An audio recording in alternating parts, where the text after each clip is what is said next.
మహానాడుకు జనాన్ని తరలించలేదంటూ సచివాలయ ఉద్యోగిని దూషించిన టీడీపీ నేత రాజేష్ నాయుడుపై కఠిన చర్యలు తీసుకోవాలని ఉద్యోగ సంఘం నాయకులు డిమాండ్ చేశారు. దీనిపై అనంతపురం 2వ పట్టణ పోలీస్ స్టేషన్లో ఫిర్యాదు చేశారు. తనను దూషించినా రాజీ పడేవాడిని కానీ తన కుటుంబ సభ్యులను అకారణంగా దూషించాడని ఈ విషయంలో వెనక్కి తగ్గేది లేదన్నారు బాధితుడు బాధితుడు అశ్వర్ధర్ రెడ్డి. భవిష్యత్తులో ఇలాంటి వ్యాఖ్యలు చేయకుండా పోలీసులు కఠిన చర్యలు తీసుకోవాలని ఉద్యోగులు సైతం విజ్ఞప్తి చేశారు. నా పేరు అశ్వర్ధర్ రెడ్డి.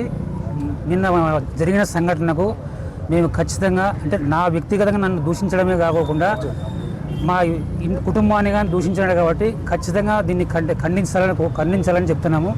అదే కమిషనర్ సార్ కానీ రిప్రజెంటేషన్ ఇచ్చినాము.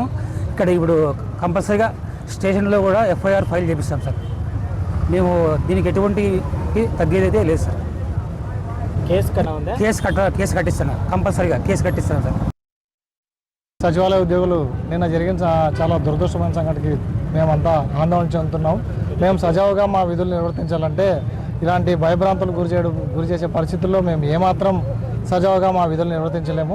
అందుకనే సచివాలయ ఉద్యోగులంతా నగరపాలక సంస్థల ఉద్యోగులందరూ కలిసి ఈరోజు 2వ పోలీస్ స్టేషన్ రావడం